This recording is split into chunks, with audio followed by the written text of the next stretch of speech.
Mga kaswang, ang kwentong ito ay patungkol sa itinakas na anak ng engkantong tahamaling at mahumanay sa biringan.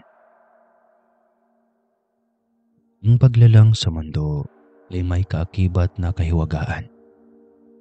May mga nilalang na kasama nating nabubuhay, ngunit nananatiling nakakubli sa ating ordinaryong mga mata.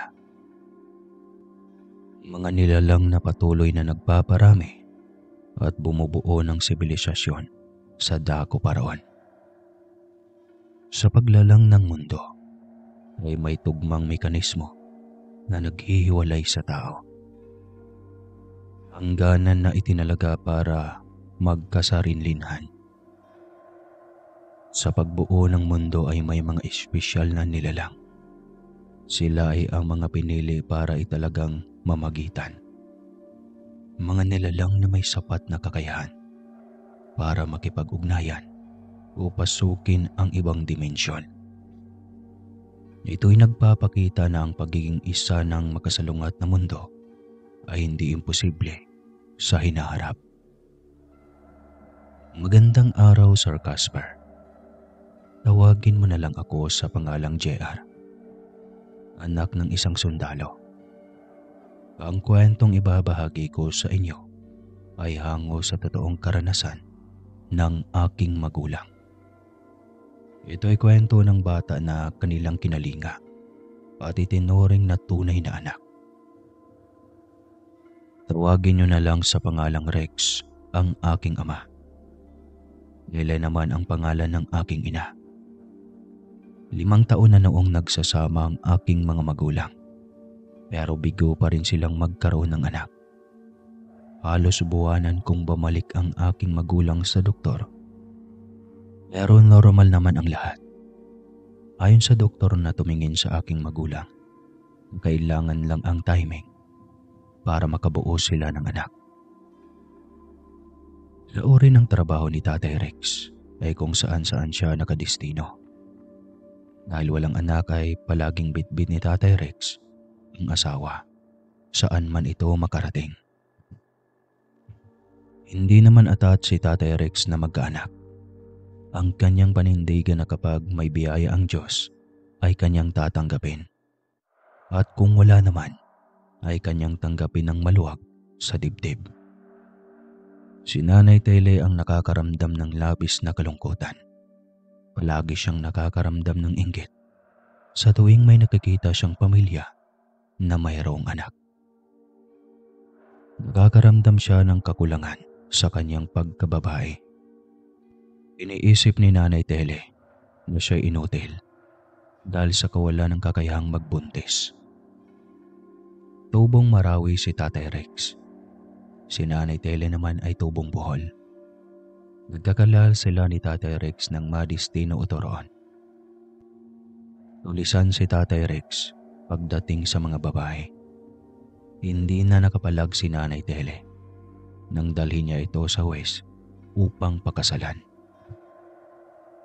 Nagustuhan ng aking magulang ang lokasyon ng Cagayan. Tahimik, sagana sa sariwang gulay. Walang polusyon at malayo sa masikip na lungsod. Nagkataon na nagkaroon ng promosyon si Tatay Rex. Binigyan siya ng pagkakataon na manatili sa permanenteng base militar. Ayon sa nakakatawang kwento ng aking ina, na tuwing sumasapit ang araw na pahinga ni Tatay Rex, ay sigurado na ihi lang ang kanyang pahinga. Ganon umano katindi ang libito ng aking ama noong kanyang kabataan. Walang sawa umano itong gumawa ng anak ang aking ama, kahit walang nabubuo. Salamat na lang si Nanay Tele na nakatagpo siya ng mister na malawak ang pangunawa. Hindi siya inoobliga na mabigyan ito agad ng anak. Nagsimula ang lahat isang gabi. Binabayo ng malakas na bagyo ang Kalakhang Cagayan. Ang lokasyon ng tahanan ni Tatay Rex at Nanay Tele ay napapalibutan ng nagtataas ang puno ng akasya na magnum.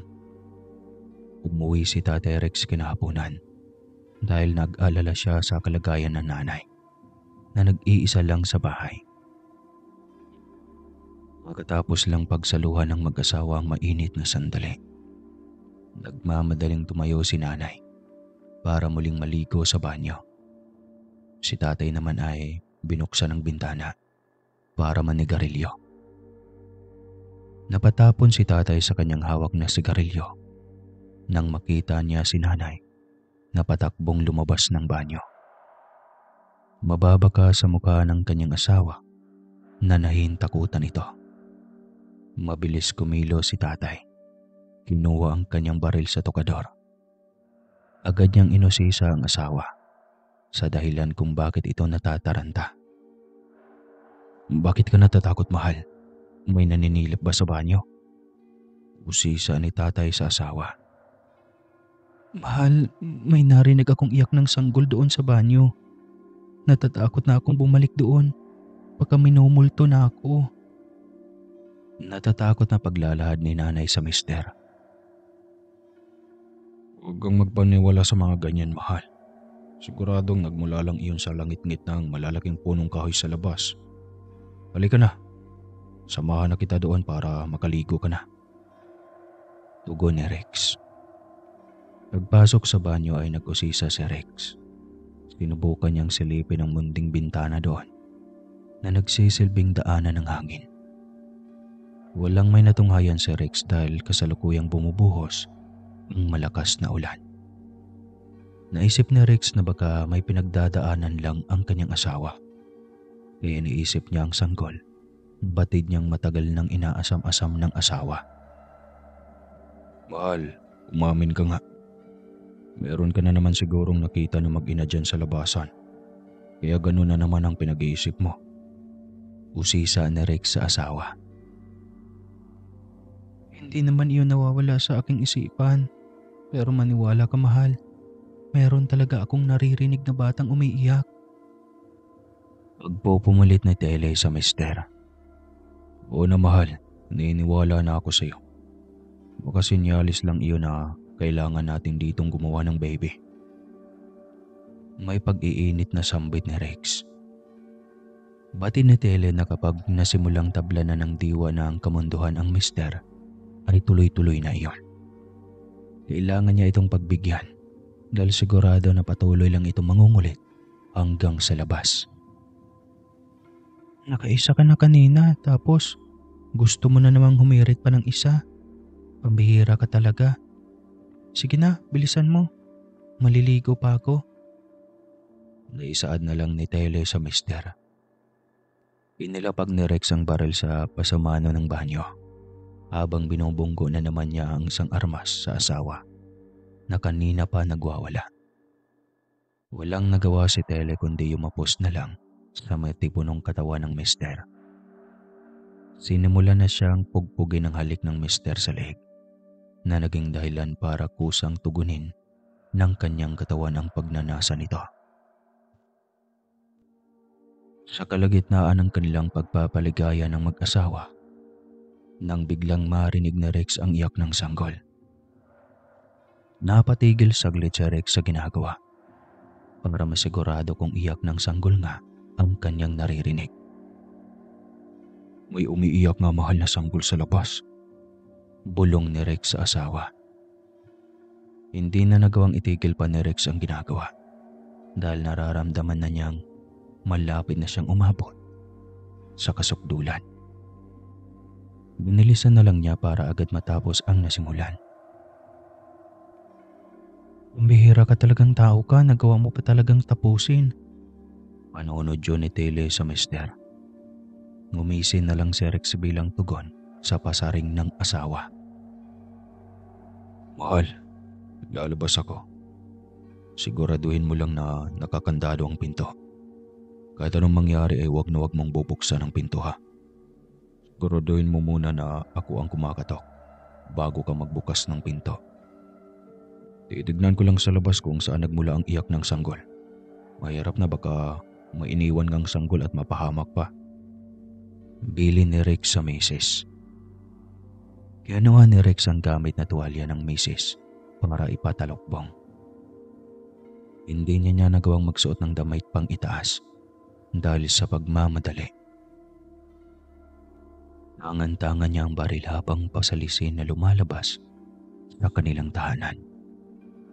Lubang madilim ang labasan kaya medyo pahirapan sa kanya ang matalunton ang tamang daanan.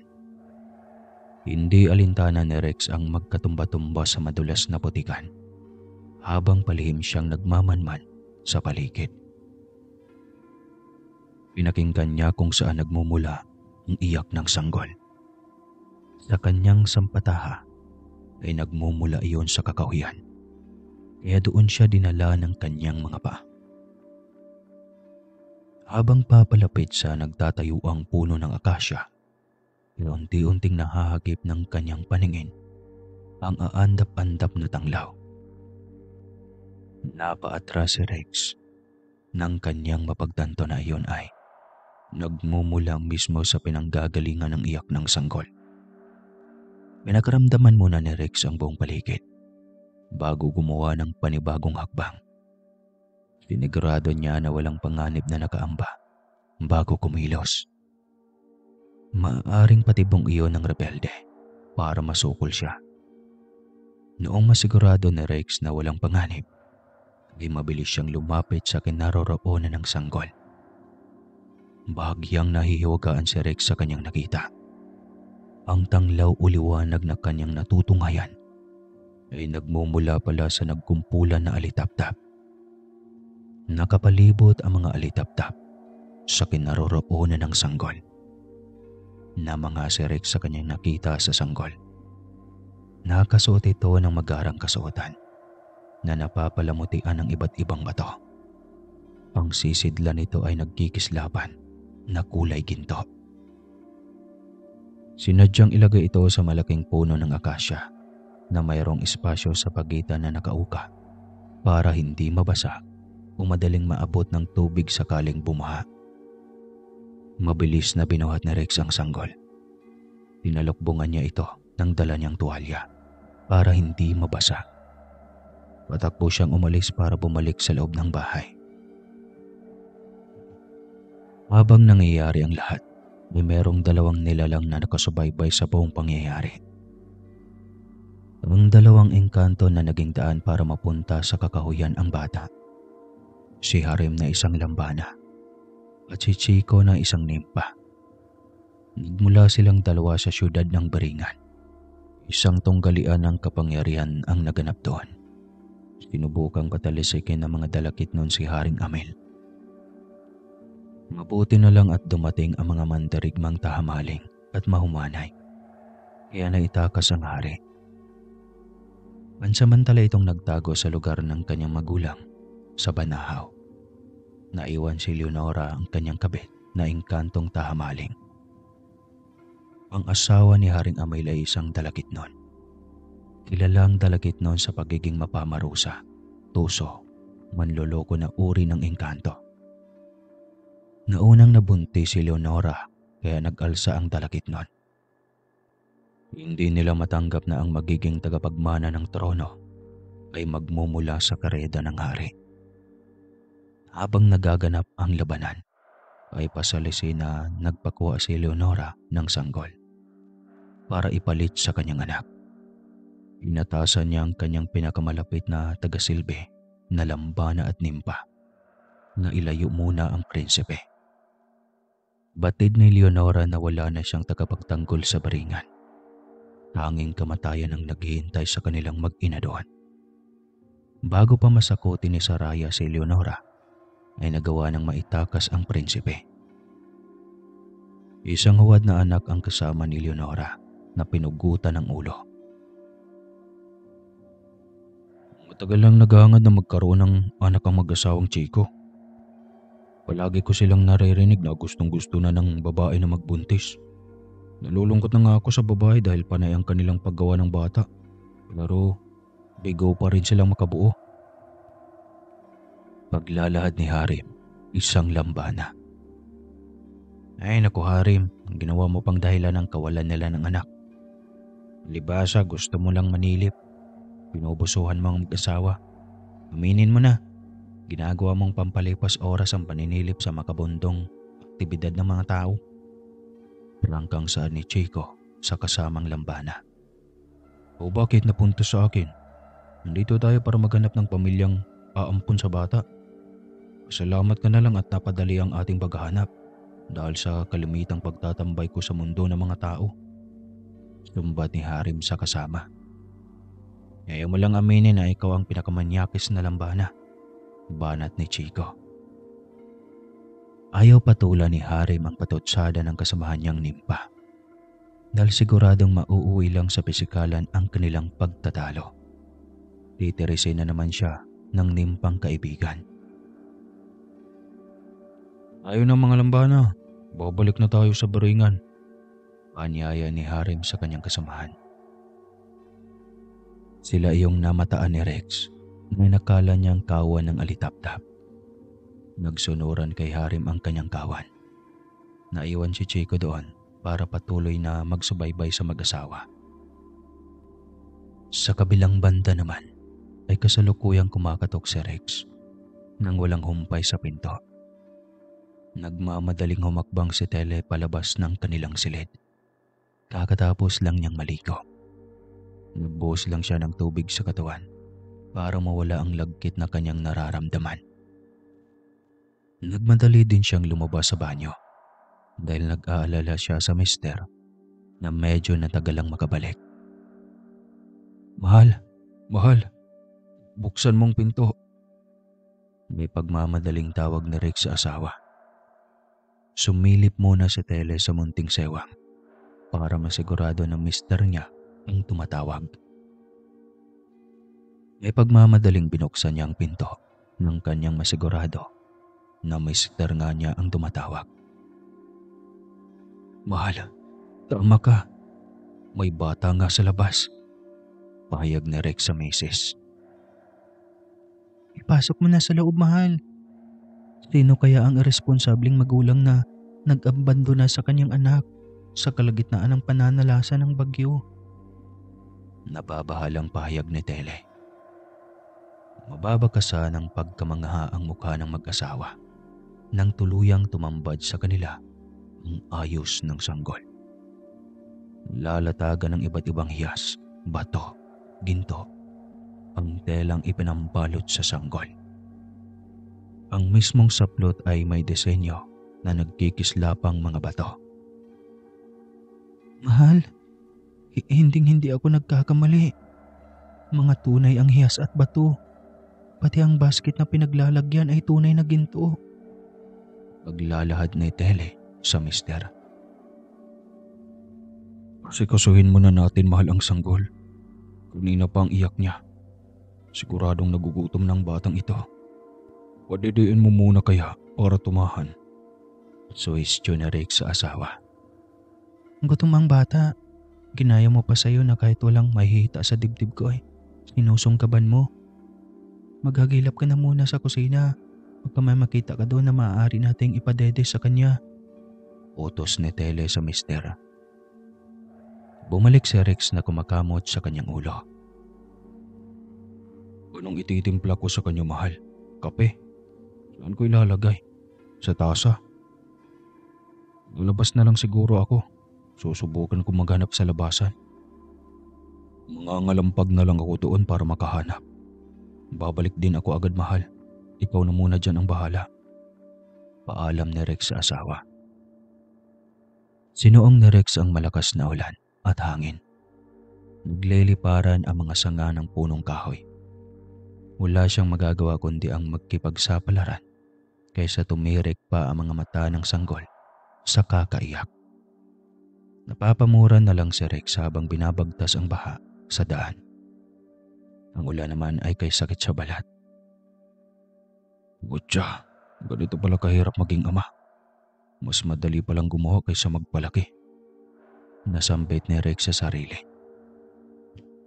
Dumiretso si Rex sa kakilala niyang tindahan. Pagtidos iyon ng kasamahan niya sa trabaho. Kung paano ay hindi siya mahihiyang mga lampag doon. Sinimulan niyang sumigaw sa labasan pero walang tugon. Humanap si Rex ng bato para ipokpok sa kanilang gate na gawa sa malaking tubo.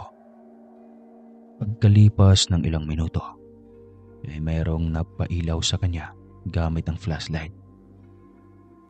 Sino yan? Ang lakas ng hangin. Bakit nandyan ka sa labas? Sigaw ni Aling Ason na tiyahin ng kanyang kasamahan sa trabaho. Aling Ason, si Rex po to. Rex Sundalo po. Tugon ni Rex sa ali. Lumabas si Aling Ason papunta sa kanyang tindahan. Ay, sir, bakit? Napasugod ka. Usisa ng matanda. Manang, may tinda po ba kayong gatas na para sa sanggol? Pakisamahan na lang po ng dede at tsupon. Diretsa ang saad ni Rex sa ali. Ay, sir. Sa bayan ka po makakabili ng ganoon. Sino ba ang nanganak? Mukhang biglaan yata kaya hindi na paghandaan. Usisa ni Aling Ason. Ang asawa ko po biglaan eh. Ang akala ko nga ay hindi pa niya kabuhanan. Ako na nga lang ang nagpaanak sa kanya. Ang lakas ng bagyo. Sigurado pahirapan kapag ibinaba pa siya sa bayan. Nakayanan naman niya. Pagsisinungaling ni Rex sa aling tendera. Ay, aba, kay tapang na babae. May ekstrang gatas ang apo ko sa loob. Mayroon din siyang dede doon na hindi na nagagamit. Ilitan mo na lang bukas, sir. Pumasok ka na lang at hintayin sa pintuan para hindi na ako bumalik dito. Ang lakas ng hangin at ulan eh. Tugon ni Aling Ason. Pumasok si Rex sa bakuran nila Aling Ason at hinintay niya na iabot sa kanya ang pinapahiram niyang gatas at bote. Hindi natagalan ng matanda at agad na nakabalik. O ito, sir. Pasensya ka na ha. Mumurahin lang ang gatas ng apo ko. Sambit ng matanda. Ay, wag po. Hindi matutumbasan ng presyo ang kabutihan mo, Aling Ason. Maraming salamat. Babalikan ko na lang bukas po ito. Pasensya na kayo sa istorbo. Pasasalamat ni Rex. Mag-iingat ka, Sir Rex. Kasarado na lang ng gate ha. Ako'y nirarayuman na dahil sa lamig. Kaya hirap nang magsigalaw. Bili ng matanda. Salamat po. Alis na ako. Babalik na lang po ako bukas kapag okay na. Magpapaalam ni Rex. Pagkabalik sa bahay, inaabutan ni Rex ang kanyang asawa. Nakasalukuyang pinupunasan ng sanggol. Napatahanan niya ang sanggol at panay na ang ngiti nito sa kanya. Pambihira, itigil ka rin pala sa pag-iyak. Pinahirapan mo pa ako mga gilap ng gatas at dede sa labas. Reklamo ni Rex habang tumutulo ang tubig sa ulan ng kanyang buhok. Siyempre gugutumin ito mamaya. Kailangan naman nasubuan natin ang matigas na kaning tira mamaya. Ipatong mo na dyan at maligo ka na doon. Magbabantay ka pa sa bata. Pinagod mo ko kanina kaya pagdusahan mo. Manonood yun ni Tele sa mister. Ay, pambihirang buhay to. Hirap pala talaga maging ama. Naibulalas na lang ni Rex. Isa-isang isinisilid ni Tele ang mamahaling gamit na kasama ng sanggol. Iniligay niya iyon sa isang kahon para ipasok sa lagayan niya ng sariling koleksyon ng alahas. Mahal, anong gagawin natin sa naglalakihang diamante at solidong ginto na basket? Natatakot ako na baka mawala kapag napasok tayo dito. Hindi biro ang halaga ng mga ito, mahal. Tanong niya sa mister. Ako nang bahala magtago sa bangko sa bayan. Kukuha tayo ng vault para sigurado na walang makakahawak o makakakuha nito. Kailangang may maibalik tayo sakaling may maghanap. Kung wala man ay, ibibigay natin ito sa bata sa tamang panahon. Suwestyo ni Rex sa asawa. Yun nga, mahal. Kailangan may ibabalik tayo kapag naghanap eh. Ang sanggol, mahal. Kailangan ba natin ipaalam sa otoridad? Usisa ni Tilly sa mister. Ikaw, ano ang plano mo? Magkakaya mo bang mag-alaga at magpalaki sa hindi mo kadugo? Ako, mahal. Hindi naman isyu kung kadugo o hindi. Handa akong kupkupin ang batang iyan. Total, wala naman tayong anak. Naniniwala ako na biyaya sa atin ang batang iyan Pahayag ni Rex. Totoo, mahal. Atin na lang ang batang ito kapag walang may naghanap. Salamat. May anak na akong lalaki kapag nagkataon. Masayang pahayag ni Tile. Lalaki. Lalaki ang sanggol. Sana. Wala na nga maghanap. Masayang sampid din ni Rex. Napangitin na lang si Tele nang magising siyang pinapadede ni Rex ang sanggol. Pareho silang sabik sa bata, kaya katuparan iyon sa matagal nilang dinadasal. Hindi sutil ang sanggol na kanilang napulot. Umiiyak lang ito kapag gutom. Si Rex naman ang ayaw magpapigil na kargahin ang bata maya't maya. Kinabukasan ay maagang sumakay si Rex sa kanyang motorsiklo para bumaba sa bayan. Mamimili siya ng kagamitan ng bata. Dadaan siya ng bangko para kukuha ng vault. Ilalagak niya muna doon ang mga hiyas na nakalakip sa sanggol na kanilang nakita. Kukuha na rin siya ng pera. Balak niyang magbakasyon na muna sa Marawi. Naipon na ang kanyang bakasyon. Matagal siyang nagpakalunod sa trabaho. Panahon na para subukan na naman niya kung paano maging ama. Pagkatapos na Rex maproseso sa opisina ang kanyang papeles para maging lehitimo ang kanyang pagliban, ay agad na siyang nagbiyahe pa uwi. Dumaan lang siya saglit sa bahay ni Aling Ason para balikan ang kanyang hiniram. Ipinamili niya rin ng gatas, biskwit, sabon at iba pang personal na gamit ang apo ni Aling Ason bilang pasasalamat sa kanyang kabutihan. Agad na siyang umuwi para paghandaan ang kanilang pag-uwi sa Marawi, ang lugar na kanyang kinalakihan. Sa kabilang banda ay nagdesisyon si Chico na umuwi na sa siyudad ng Baringan. Hindi na siya sinipot ng lambanang si Haring. Wala na siyang balita sa sumunod na pangyayari doon. Wala siyang ideya kung tuluyang napaalis si Haring Amel sa trono o nakabalik pa ba ito.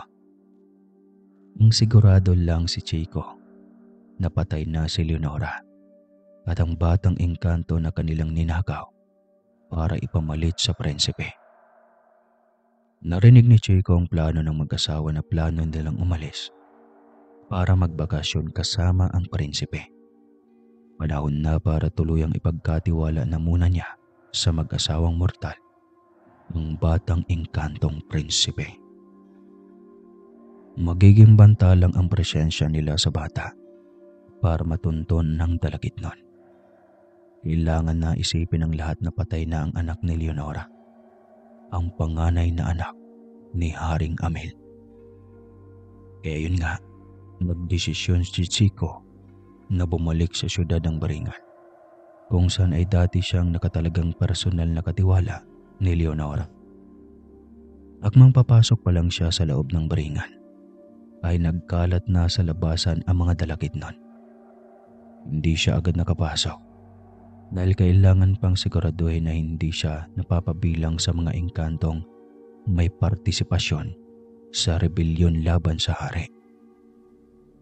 Sa makatuwid, nakabalik si Haring Amel sa kanyang katungkulan.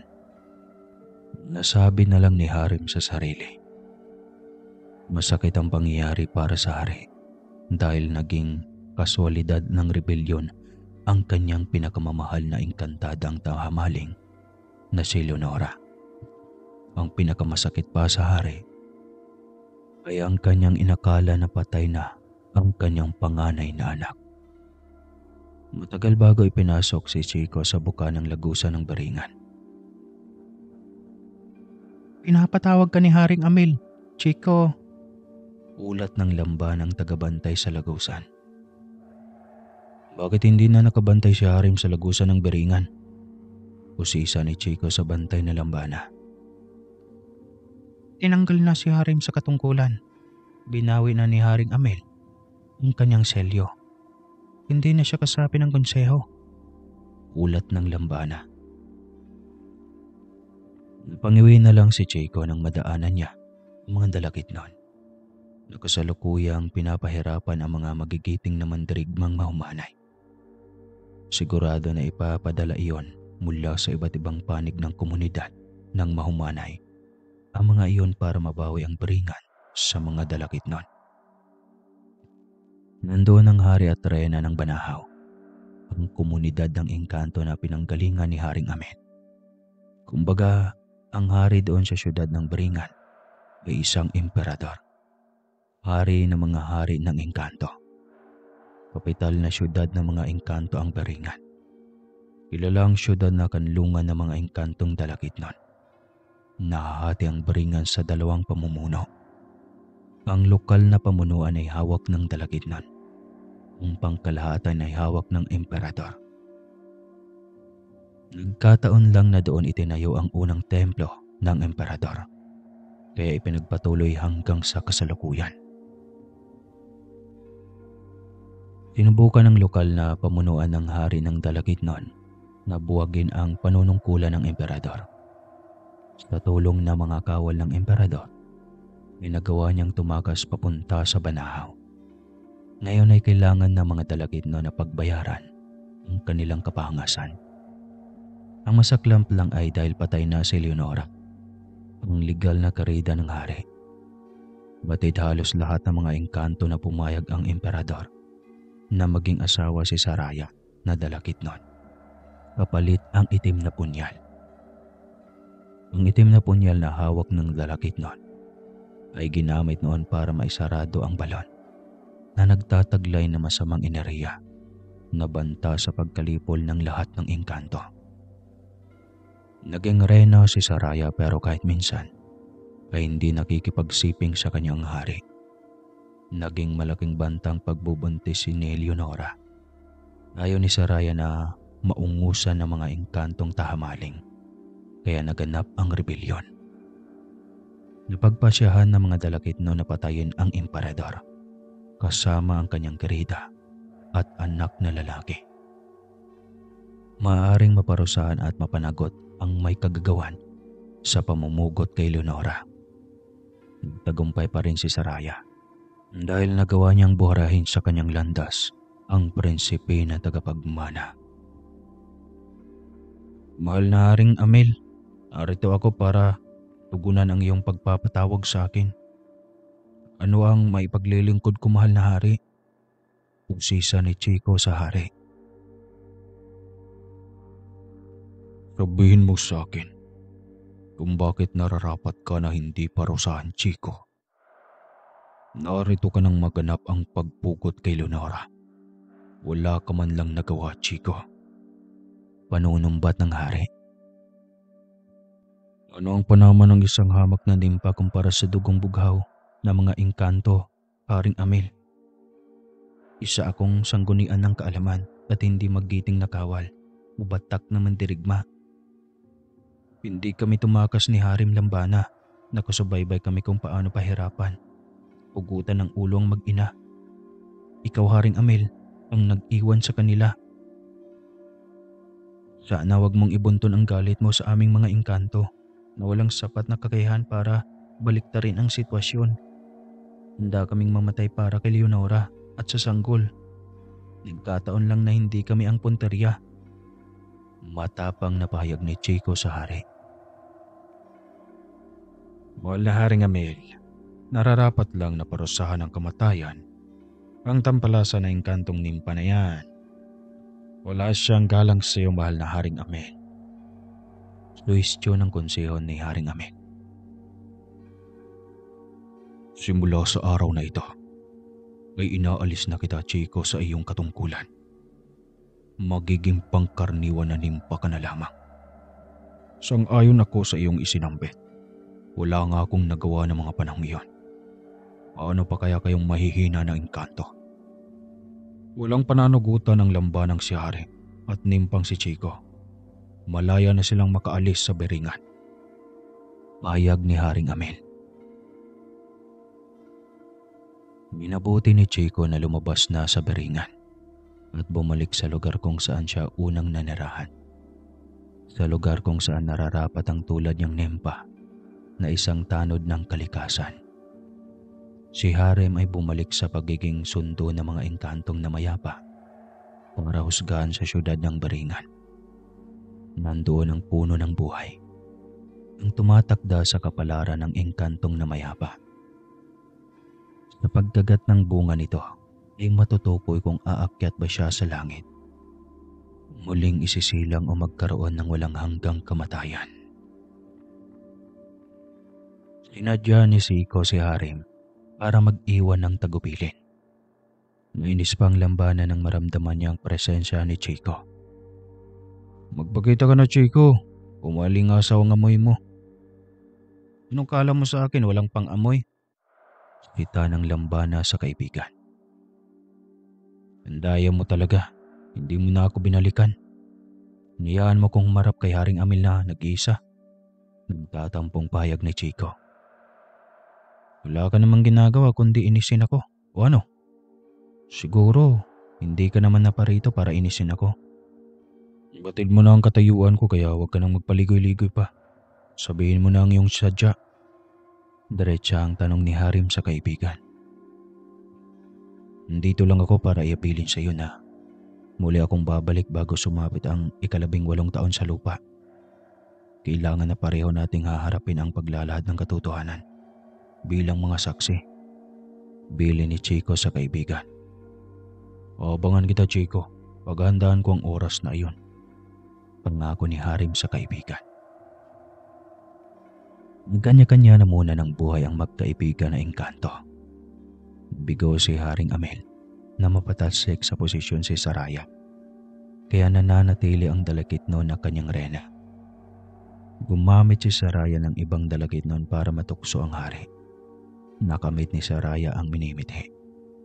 Nagkaroon si Haring Amel ng anak na lalaki sa isang dalagitnon. Ang buong akala ng lahat na natatanging anak ni Haring Amel si Joben sa isang dalagitnon. Naniniwala si Haring Amel na hindi balakid ang pagkakaroon ng lahing dalagitnon para maging mabuting hari. Nananalaytay sa pagkatao ni Jomen ang kanyang pagiging mahumanay. Minabuti ni Haring Amel na doon palakihin si Jomen sa kaharian ng Banahaw, kung saan pawang mga tahamaling at mahumanay ang kanyang makakasalamuha. Balang mag-asawang Rex at Tele sa pagliligpit ng kanilang gamit. Sigurado na matatagalan silang mag-asawa bago makabalik sa Cagayan. Plano ng mag-asawa na kung sakali na walang maghahanap sa bata ay mananatili sila doon sa Marawi ng ilang taon. Gagawin nila iyon para makaiwas sa mapangusgang mata ng kanilang mga kapitbahay. Sigurado na maraming magpupuna sa kanila. Hindi man lang lumubo o lumaki kasi ang tiyan ni Tele. Paano silang mag-asawa biglang magkaanak? Bukas, bago sumikat ang araw ay aalis na tayo papuntang Marawi. Magpapahatid tayo sa serbis ng militar para mapabilis ang biyahe natin. Magiging magulo lang ang sitwasyon ko pag tumagal pa tayo dito. Alam mo naman, mahal, ang bunganga at isip ng ating mga kapitbahay, sigurado na paghihinalaan nila tayo. Saad ni Rex sa misis. Iyon nga din ang iniisip ko, mahal. Magiging komplikado lang ang sitwasyon kapag manatili pa tayo dito. Lumayo na muna tayo tsaka na tayo babalik kapag malaki na ang bata. Sigurado ako, mahal, na sinadya ang pag-iwan sa sanggol. Sino ba naman ang matinong magulang ang iiwan sa sanggol na may nakalakip na kayamanan? Sa totoo lang, mahal, ay nahihiwagaan ako sa nangyayari. Tugon ni Tele. Ako rin, mahal. Malakas ang suspetsa ko na sinadyang iiwan o iiwas ang bata. Iyon ang misteryo na kailangan nating tuklasin. Ang dahilan kung bakit napunta ang batang ito doon sa kakahuyan sa 10 oras ng gabi. Nagkataon pa na may bagyo. Mahirap talaga ipaliwanag, mahal. Pagsang-ayon ni Rex sa asawa. Kinabukasan ay bago pa sumabog ang liwanag, ay sinundo na ang mag-asawa ng may kalakihang serbis ng militar. Kasalukuyang maputik, madulas, marupok ang lupa papasok sa kanilang tahanan. Kailangan talagang sasakyang may kataasan para makakayang paglabas-pasok doon. Pagdating ng mag-asawa sa Marawi, ay hindi magkamayaw ang pamilya ni Rex sa pag-usisa ng sanggol. Halos 5 taong mahigit nang hindi nakapunta doon si Tele. Ang huling punta niya doon ay para sumasailalim sa seremonyas sa pagpapaakyat ng manugang. Si Rex naman ay sumasaglit doon para mag-abot ng buwan ng budget ng kanyang magulang. Ha? Mabuti at nabiyayaan na rin kayo ng anak ni Rex sa wakas. Laging bukang bibig ni Rex na labis na siyang naaawa sa iyo. Okay, gwapo ng bata. Mukhang banyaga. Sigurado na maraming babae na namang madadali ang batang ito. Sana hindi magmana sa pagkatulisan pagdating sa babae ng kanyang ama. Mabuti na lang, Tele. Ikaw na pangasawa ni Rex. Aba, huminto ng husto. Pagsasalaysay na Norma na kanyang biyanang babae. Ayos lang po, Nay, kapag gumaya sa ama niyang tulisan sa babae. Basta pagdating ng tamang panahon ay magiging responsableng pamilya at magiging loyal sa asawa. Buti na iyon habang binata pa ay maging tulisan na. Sigurado kapag nag-asawa na ay sawa na sa buhay binata. Tugon ni Tele sa biyanan. Nagliligpit si Tele ng kanilang mga gamit sa dating silid na ginagamit doon ni Rex. Naparami ang kanilang dalang gamit dahil inaasahan na nila ang pananatili doon ng matagal. Pumasok si Rex na bitbit ang sanggol. Nakapiling na ito sa kanyang balikat. Hiyang nahiyang ang bata sa kanilang mag-asawa. Ipinatong ni Rex ang bata sa kama at pinasadahan ng mabuti ang kanyang wangis. Mahal, papansin mo ba? Hindi normal ang pagkaputi ng bata. Napapansin ko na may pagkakataong bigla na lang sumisili ang pamumula ng kanyang buong katawan. Tapos wala pa siyang peltron o linya sa taas ng kanyang bibig. Usisa ni Rex sa misis. Naalala ko dati, mahal, ang sabi ng mga matatanda na kapag ganoon raw ay palatandaan na isang engkanto ang iyong nakakasalamuha. Hindi kaya... Napatigil si Tele sa pagsasalita dahil umiba ang timpla ng mukha ni Rex. Tama na nga yan, mahal. Normal ang anak natin, okay? Normal siya. Lalaki natin siya ng maayos. Pahayag ni Rex sa asawa. Oo, mahal. Tama ka. Normal ang anak natin. Palalaki natin siya ng normal. Sang-ayon ni Tele sa mister. Oo nga pala, mahal. May iniisip ka na bang ipangalan sa ating anak? Usisa ni Rex sa asawa. Ikaw, baka may naiisip ka na magandang pangalan sa kanya. Balik na tanong ni Tele. Ingan. Gusto ko nang maging kaibigan siya ng lahat kaya Ingan. Ayos lang ba, mahal? Tanong ni Rex sa misis. Ayos lang, mahal. Ayos na ayos. Bali, Ingan na ang itatawag natin sa kanya. Masayang pahayag ni Tele sa mister. Pinabinyagan ng mag-asawa sa Ingan gamit ang apelyido ni Rex. Sina Tele at Rex ang tumayong magulang ni Ingan. Habang lumalaki si Ingan ay lalong lumulutang ang kanyang namumukod tanging wangis. Sa tuwing dinadala ng mag-asawa si Ingan sa bayan, ay hindi maiiwasan na mapansin ang bata. Mayroon pa na umaalok sa mag-asawa na kunin para gawing modelo ang bata sa magazine. Hindi nagpasilaw ang mag-asawa, kaya nga sila pansamantalang umalis sa Cagayan para mailayo ang bata. Kung tutuusin ay mayaman na si Ingan dahil sa kalakip na kayamanan noong matagpuan siya ng kanyang kinikilalang magulang. 2 taon na si Ingan nang maisipan ng mag-asawa na bumalik sa Cagayan.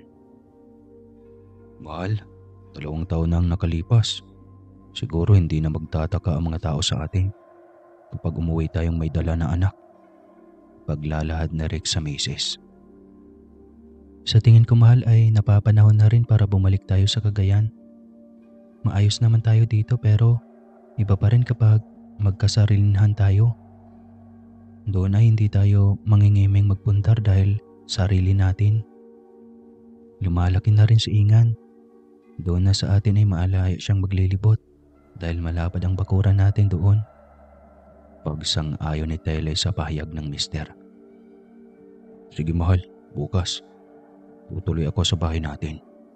Pahanap ako ng maglilinis at magpipintura para handa na kapag umuwi tayo. Medyo makapal na rin ang damo at mga talahib doon, kaya kailangan talagang kapasin. Paglalahad ni Rex. Ipalinis mo ng maigi mahal ha, baka gapangan tayo ng ahas doon. Kailangan siguro na ilabas lahat nating gamit doon para mapagpag. Baka pinamahay na ng ahas at makamandag na insekto ang ating looban.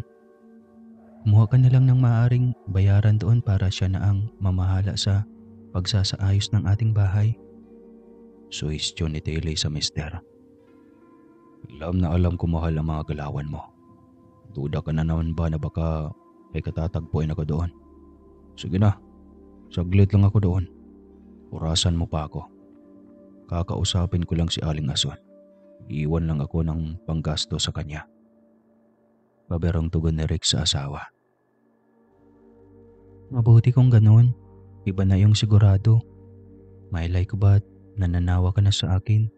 Baka maghanap ka pa ng ibang putahe. Tura ni Tele. Tulma ka lang mahal. Ikaw lang ang may karapatang maglapas tanganan sa katawan ko. Putahe mo lang ang titikman ko at kakainin habang buhay. Ngayon pa ba ako magloloko na mayroon na tayong anak? Hindi man nagmula sa ating dugot laman, sa isip puso't ko'y anak ko siya. Anak natin. Nagus sa pusong sampit ni Rex. Oo mahal. Anak natin si Ingan. Mamahalin ko siya ng higit pa sa buhay ko. Madamdaming saad ni Tele sa mister. Pagkatapos ng duty ni Rex, agad siyang nagbiyahe papunta sa tindahan ni Aling Ason. Nakikusuyo siya sa matanda na umahalaan muna ang pagsasaayos sa kanilang tahanan. Ang matanda din ang kanyang pinakausapan na magbantay noong umalis sila para umuwi sa Marawi. Inabutan naman niya ang matanda bilang kapalit ng kanyang kabutihan. Mabuti si Rex ay naisipan niyo nang bumalik sa atin. Kakausapin ko mamaya ang aking manugang na panday para maumpisan agad.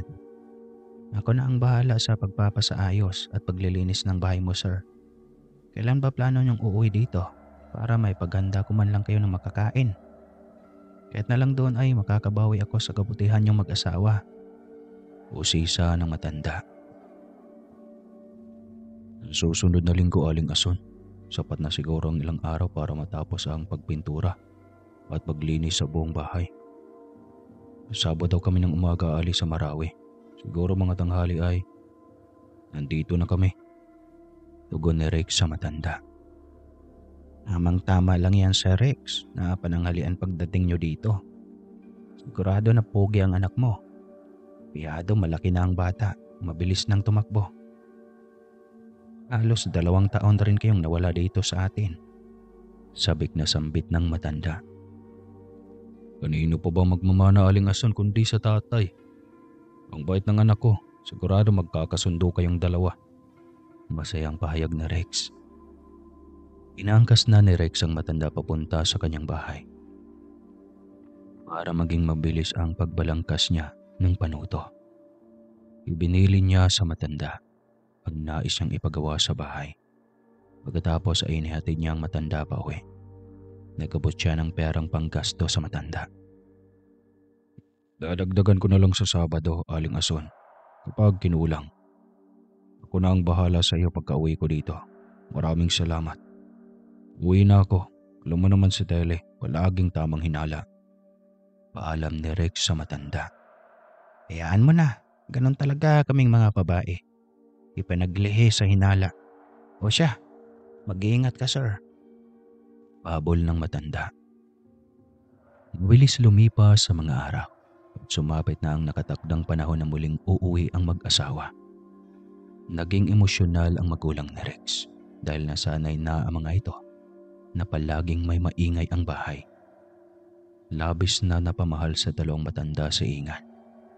Sa edad niya na 2 taon ay maayos at tuwid na siyang magsalita.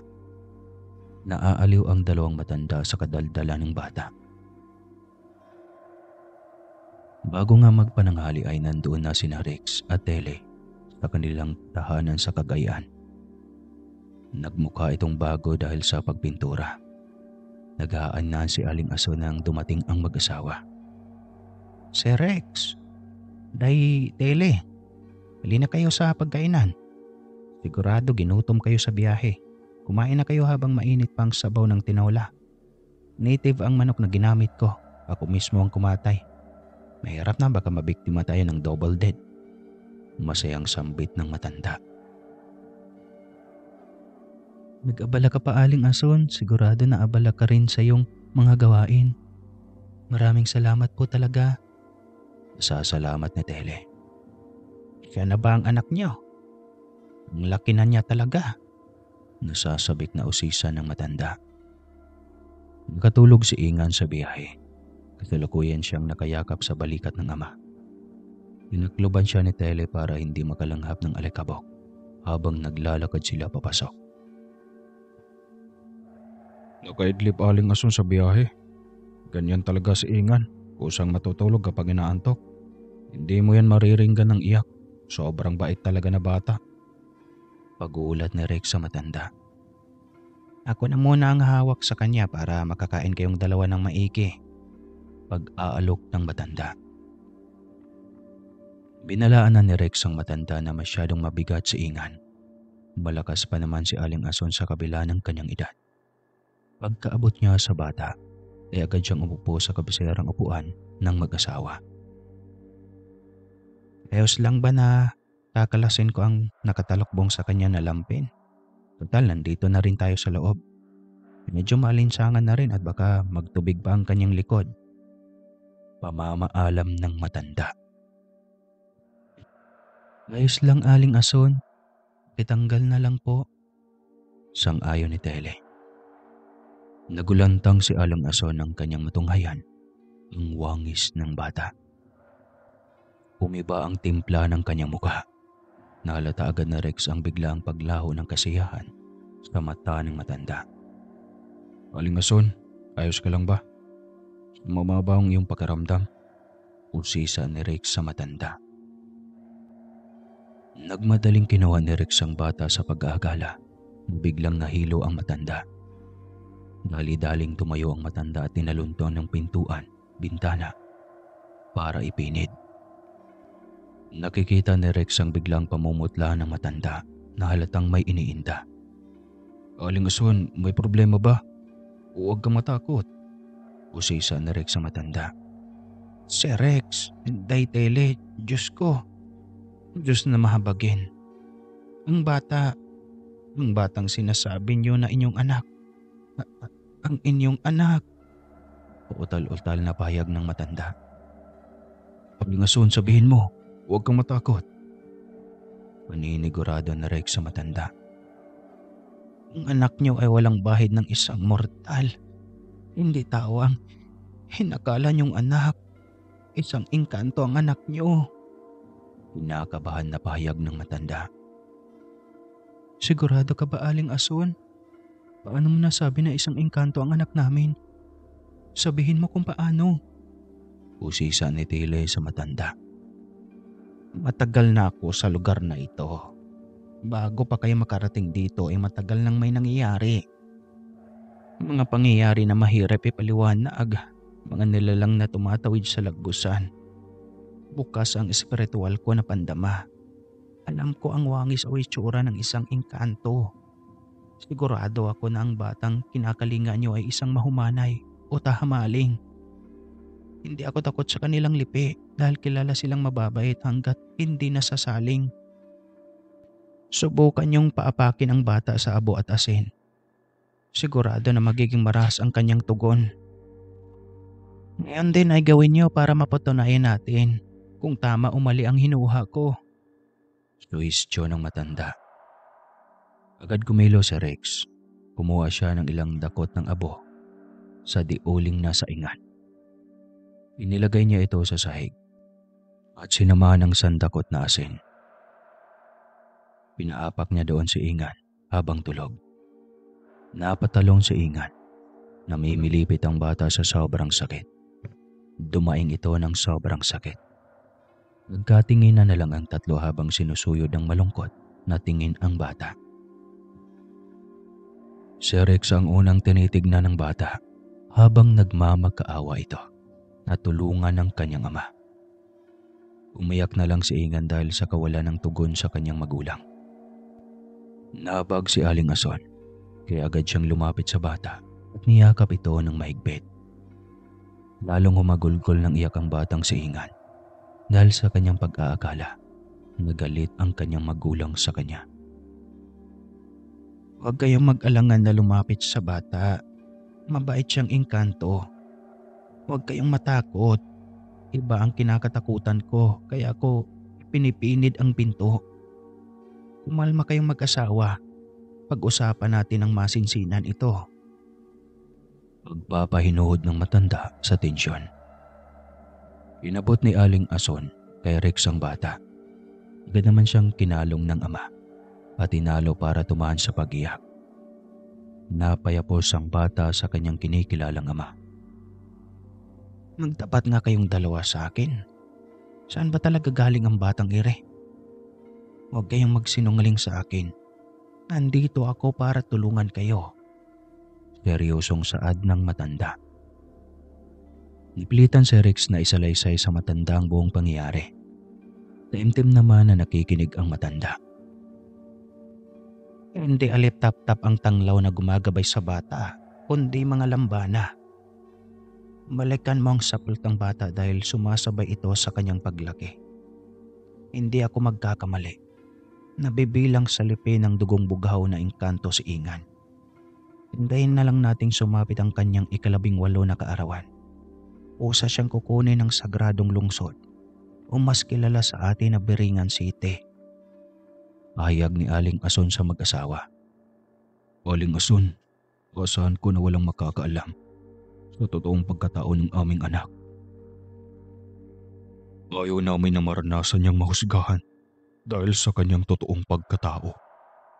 Higit sa lahat ay ayaw kong malagay sa panganib ang kanyang buhay dahil maaaring pagkainteresan siya ng ibang tao. Sambit ni Rex sa matanda. Nakakaasa ka, Sir Rex. Mananatiling lihim ang pagkatao ni Ingan. Iwasan niyo na lang na makisalamuha siya sa ibang bata o ilantad sa ibang tao. Kailangan na mapangalagaan ang kanyang pagkakilanlan.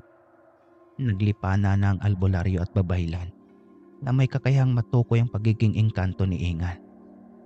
Pangangalagaan niyo ang inyong anak. Marami ang masasamang loob na maaaring umapuso sa kanya. Pag-alala ng matanda. Dahil sa natuklasan ng mag-asawa ay mas minabuti na lang ni Rex at Tele na kumuha ng parabadong tutor para magturo sa kanilang anak. Sa tuwing lalabas ang mag-asawa para ipasyal ang kanilang anak, ay sinisigurado nila na walang may makakakilala sa kanila.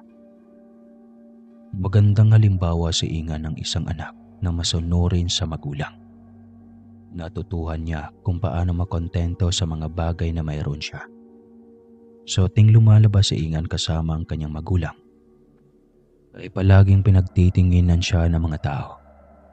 Halimbawa siya ng isang lalaki na pangangarapin ng sinong Eva. Sa edad niya na 17 ay batak na ang kanyang matipuno, matikas na pangangatawan.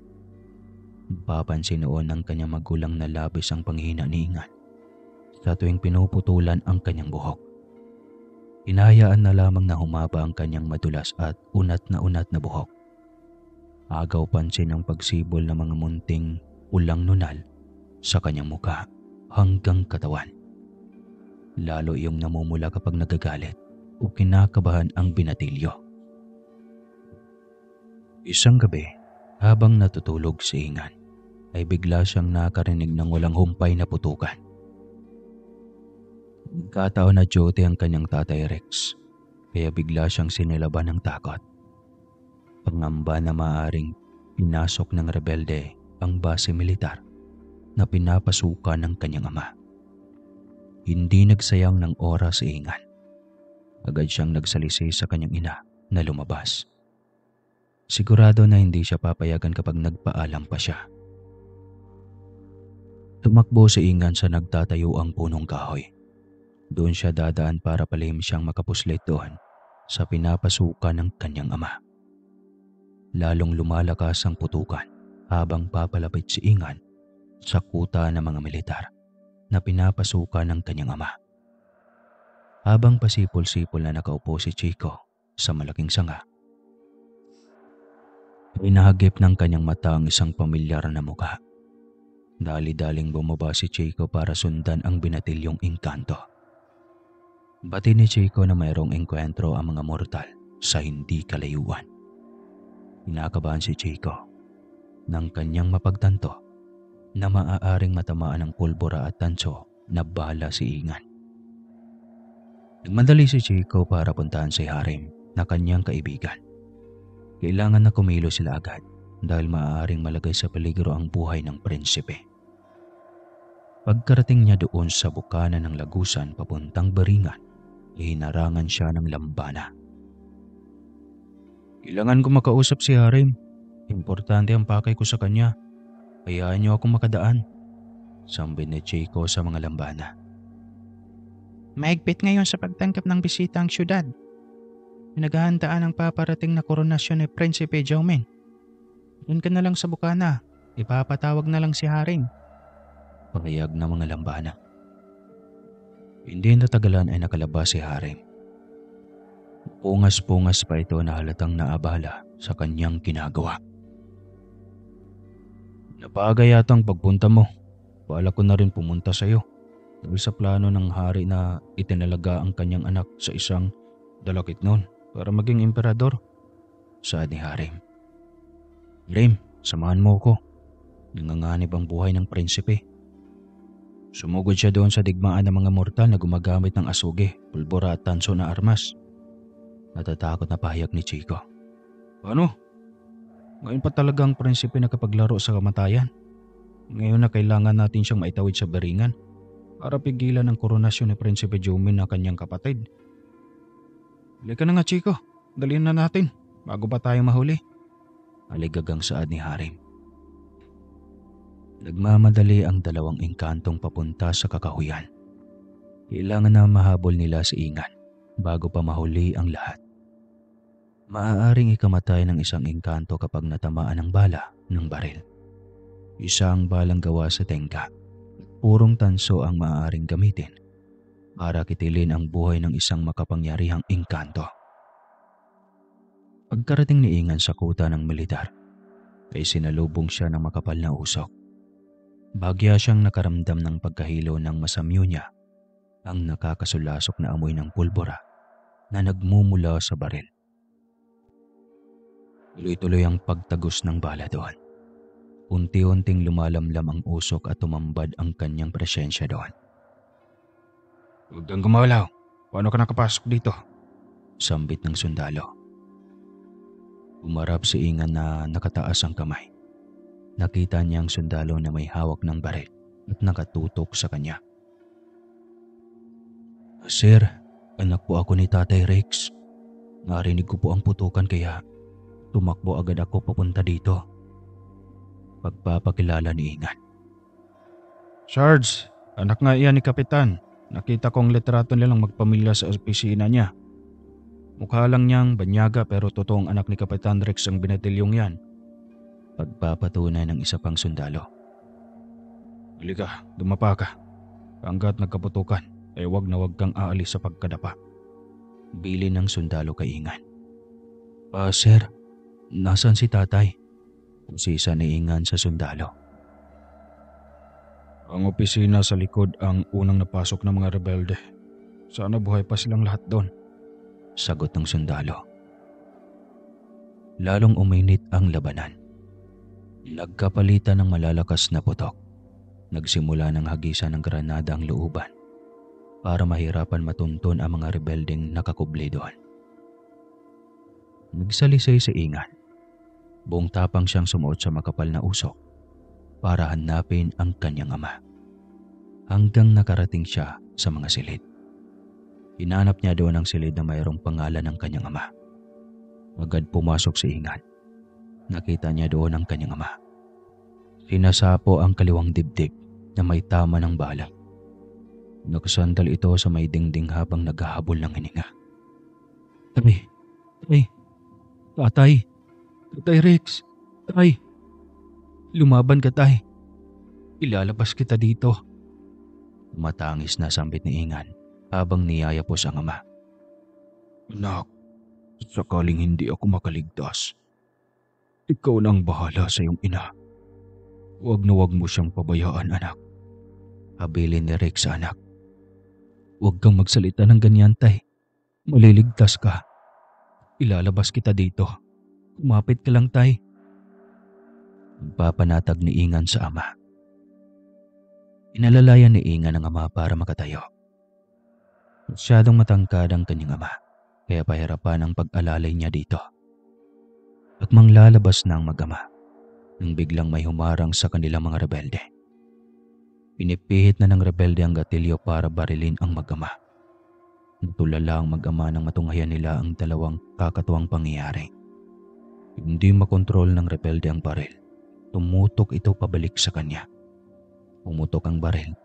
Bulagta ang rebelde sa lupa. Napilitan sina Haring at Chico na magpakita. Kailangan na makumbinsin nila ang mag-ama na sumama sa kanila. Katapusan na nilang lahat doon kapag naabutan pa sila ng mga rebelde na armado ng baril. Maliit lang si Haring, kaya kahit magpakita siya ay walang makakapansin. Magiging insekto lang siya o kulisap sa ordinaryong mata ng mga mortal. Si Chico naman ay may kalakihan na nimba. Ay siguradong mapapansin agad ito ni Ingan. Nagpakita ang dalawa doon mismo sa tabi ng mag-ama. Nahintakutan pa ang mga ito sa biglang paglitaw nila doon. Sino kayo? Maawa po kayo sa amin. Hayaan niyo pong mabuhay ang aking ama. Pagmamakaawa ni Ingan. Umawa kayo sa akin, itatakas ko kayo dito. Utos ni Chico sa mag-ama. Nag-aalangan pa ang mag-ama na sumunod. Iniisip nila siguro na baliw si Chico, kaya niya sinabi yon. Aminin ko na, isa akong engkanto. Umawak na kayo sa akin. Gusto niyo pa maabutan tayo ng mga rebelde dito.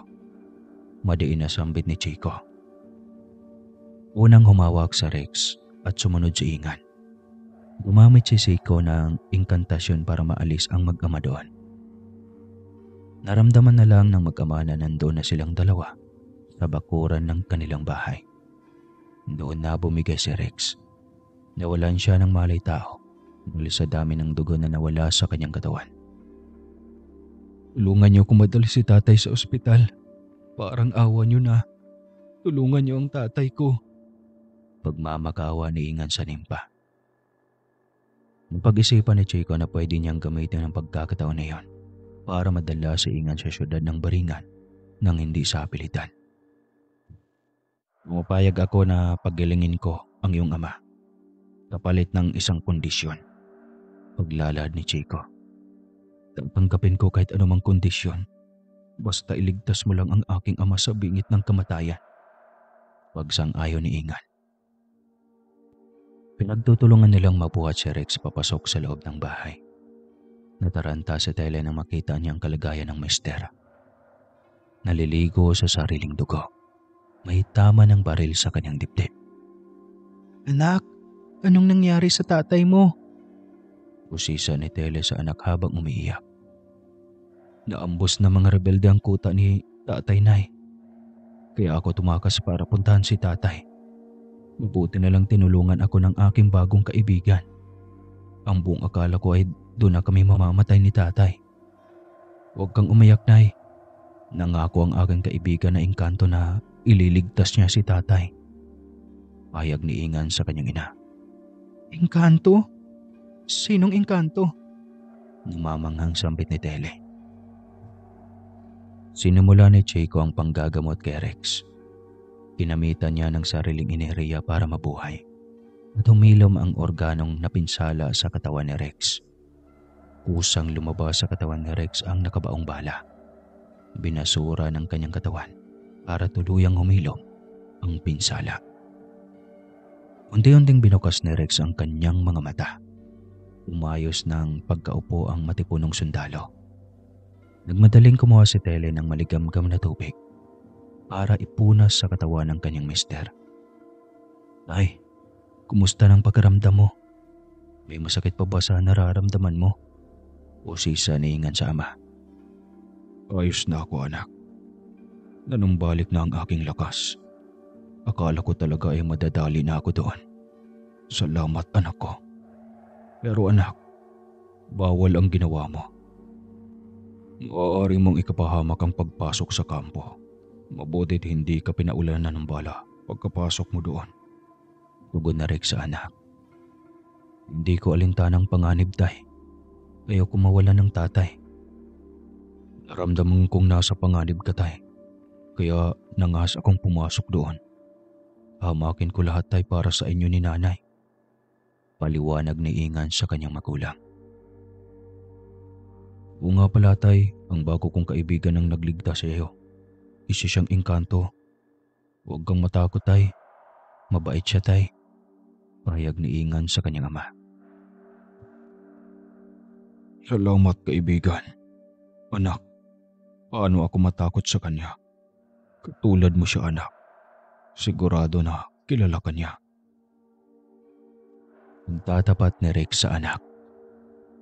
Ibig sabihin, alam niyo na engkanto si Ingan? Naibulalas ni Chico sa kanila.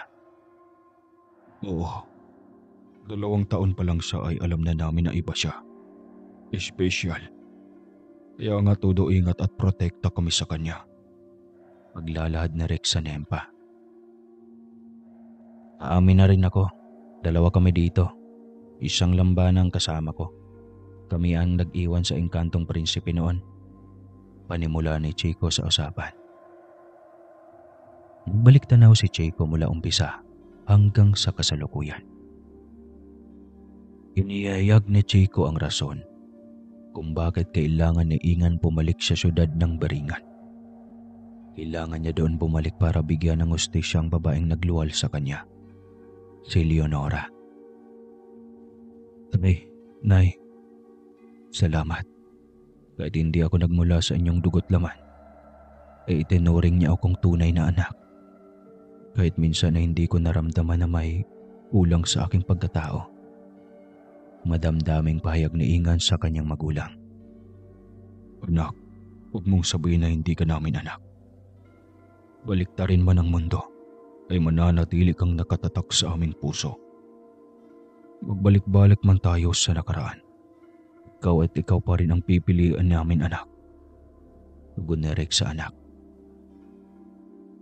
Ikaw ang baby ko.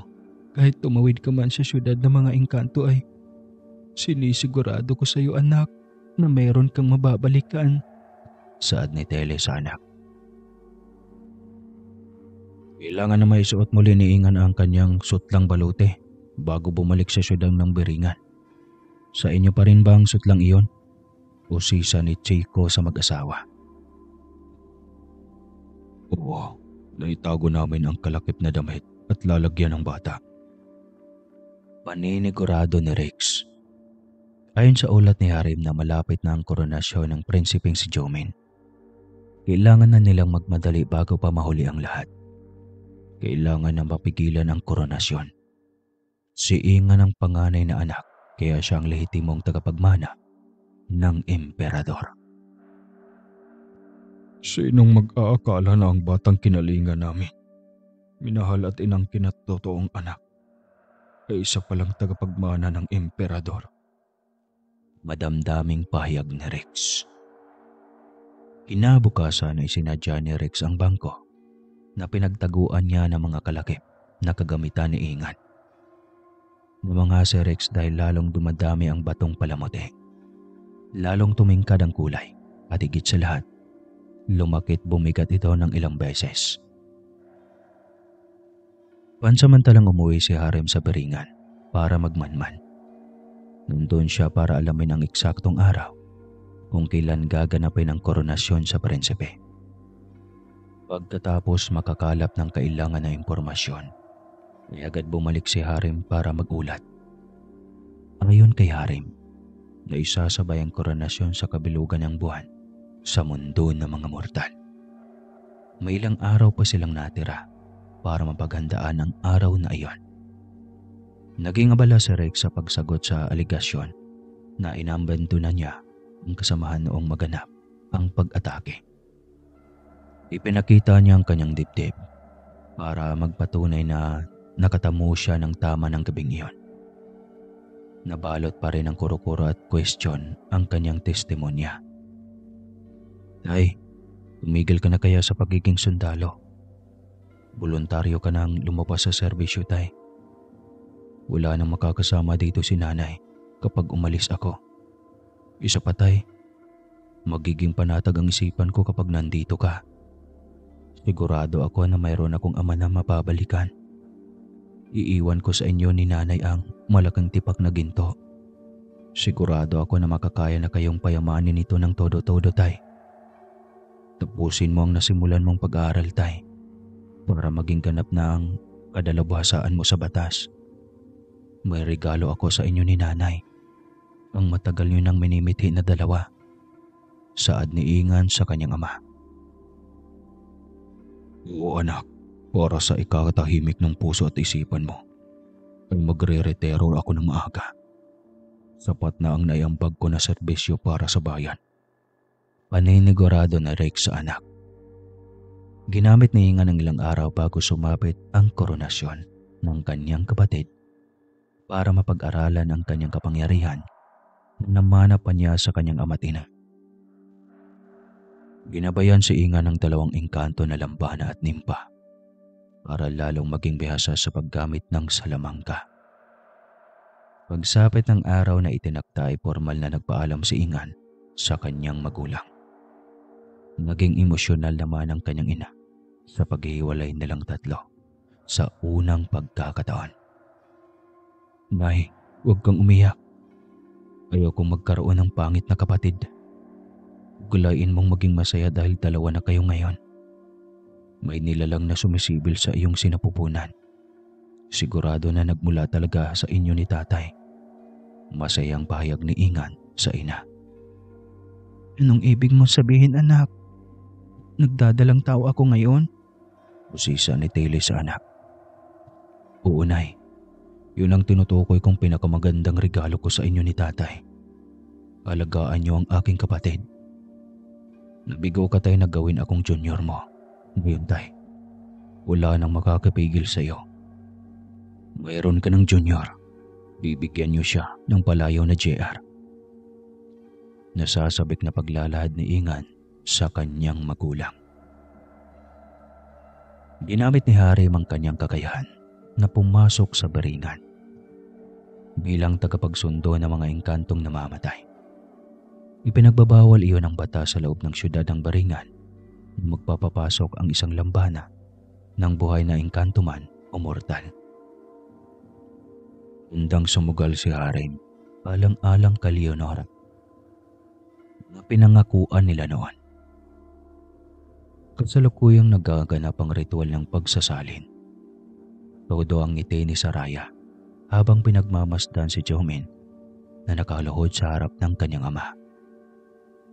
Kailangan niyang maglingkod dahil mayroong itinakda bago sa kanya. Iyon ay si Ingan na ang buong akala ng lahat ay kasama ni Leonora na pinugutan ng ulo.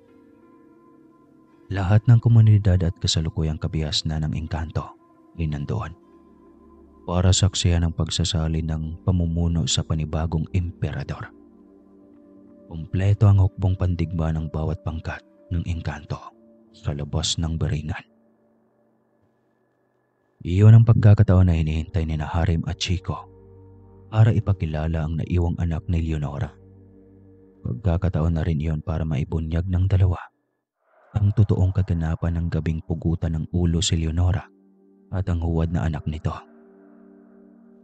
Sa trono ay kasalukuyang pinipilit ni Saraya si Haring Amel nasimula na ang koronasyon. Naramdaman ni Haring Amel na parang kay bigat ng kanyang pakiramdam na isalin sa kanyang pangalawang anak ang trono. Naalala niya ang anak nila ni Leonora na isang tahamaling.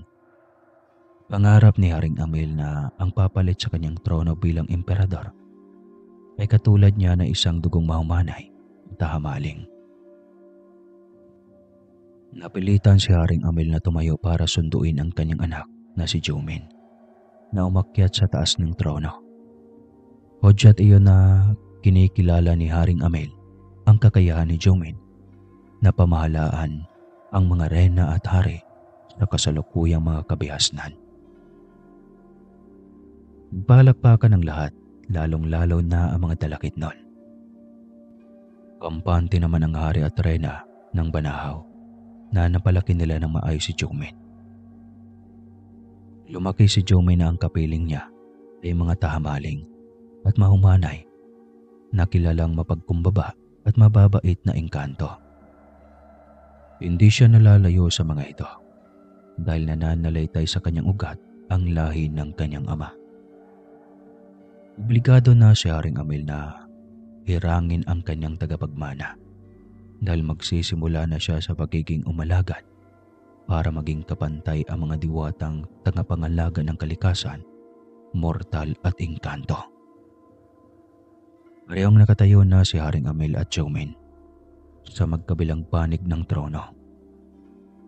Handa na si Haring Amel na magbigay daan para sa paghirang sa kanyang pangalawang anak. Nagsimulang magbunyi ang lahat ng engkantong naroon. Nagtunugan ang mga tambol, mga palauta, at lahat ng sasakyang pangipapawid sa baringan ay nagsama-sama para ipagbunyi ang pagtalaga kay Jomin bilang bagong emperador. Abot tenga ang ngiti ni Saraya at kanyang kapanalig na dalakit nun. Hindi man siya ang nagluwal kay Jomin. Ngunit walang sino mang makakatanggi na ang papaupong emperador ay lamang ang dugo ng kanilang lipi. Kalahating dalakit nun ito kumpara sa lahi ng kanyang ama na hindi puro. Handa na si Haring Amel na ipatong ang korona kay Jomin. Ngunit napatigil ang hari nang may maramdaman siyang nilalang na paparating doon. Nagulantang lahat ng biglang lumitaw sa harapan ng trono si Ingan, kasama ang nimpang si Chico at lambanang si Haring. Mahal na Haring Amel, ikanalulugod kong ibalita sa iyo na buhay ang panganay mong anak, ang lehitimong tagapagmana mo sa trono bilang emperador, ang anak mo sa tahamaling na engkantada. Kilala sa mundo ng mga tao sa pangalang Ingan. Isang huwad ang binatang nagmula sa mundo ng mga tao. Kasama ni Leonora na pinugutan ng ulong anak nyo. Pampalasan. Ulihin silang tatlo at parusahan hanggang mamatay. Biglang singit at nanggagalaiting utos ni Saraya sa mga mandirigma ng emperador. Akmang susunod na sana ang mga sundalo ng emperador nang biglang pigilan sila ng hari. Miguel, huwag niyong sasaktan silang tatlo. Akmang tatakas na sana ang Reyna Saraya nang harangin siya ng tauhan ng emperador. Saan ka pupunta, Reyna Saraya? Isang kabastusan at kawalang galang ang tumalikod sa seremonya. Sita ng emperador sa kanyang reyna. Iyon ang pagkakamali mo, Reyna Saraya.